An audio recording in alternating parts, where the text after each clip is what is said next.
Vážení priatelia, milé dámy, ctená spoločnosť, vás žiadam a prosím, urobme prvý krok. A poďme spolu tvoriť novú politiku.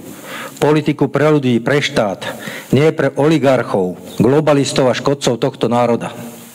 Ľudia sú sklamaní, už nepotrebujú predvolebné prázdne sľuby a klamstvá. Chcú činy, chcú žiť slobodne a miery. Zišli sme sa preto, aby sme hľadali naše cesty k zblíženiu sa.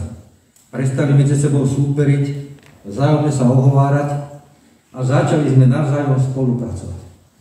Držme sa hesla. Tak, ako povedal náš velikán Milan Rastislav Štefánik. Kde je vôľa, tam je cesta. Každá politická strana si zachová svoju identitu. Vznikne spoločné predsedníctvo so zástupcov politických strán a hnutí, ako aj zástupcov občianskych združení, kde všetci budú rovnocenní partneri, ktorí sa budeme navzájom rešpektovať a spolupracovať.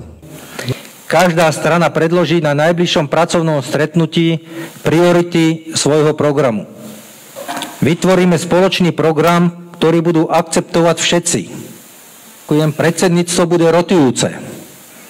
Súčasne začne vznikať rada, ktorá bude združovať odborníkov a intelektuálov z daných oblastí riadenia štátu.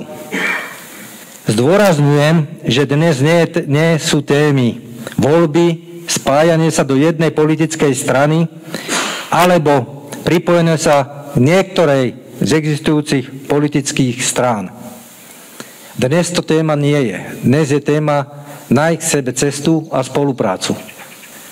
Paktom spolupráce by malo byť vytvorenie ľudovej platformy mimo parlamentných politických strán a hnutí, ako aj občianskych združení, iniciatív a spolkov, čo by sme potvrdili podpisom deklarácie o vzájomnom porozumení a spolupráce. Občianske združenia sú neoddeliteľnou súčasťou celospoločenského života občanov, respektíve predĺženou rukou občanov.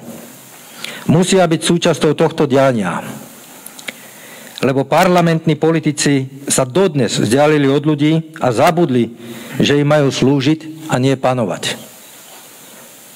Aby sme dosiahli tohto cieľa, potrebujeme len jedno. Vôľu chcieť. Len jedno potrebujeme, vôľu chcieť. Podpíšme spolu, prosím, spoločne túto deklaráciu o vzájomnej spolupráci a porozumení a naplníme vôľu drvivej väčšiny občanov Slovenskej republiky. Nepremrhajme túto šancu a nasledujme odkazy našich velikánov Ľudovíta Štúra, Milana Rastislava Štefánika alebo Andreja Hrinku, ale aj ďalších, ktorým srdiečko bilo za slovenský národ. Veríme, že sme sa tu zišli všetci tí, ktorí majú vôľu robiť pre spoločnosť a nie pre ego a svoj vlastný profit. Teraz vás prosím, ktorí to myslíte úprimne, podpíšme sa pod túto deklaráciu o spolupráci a porozumení a naplňme a nesklamme ľudí, ktorí si to na Slovensku zaslúžia.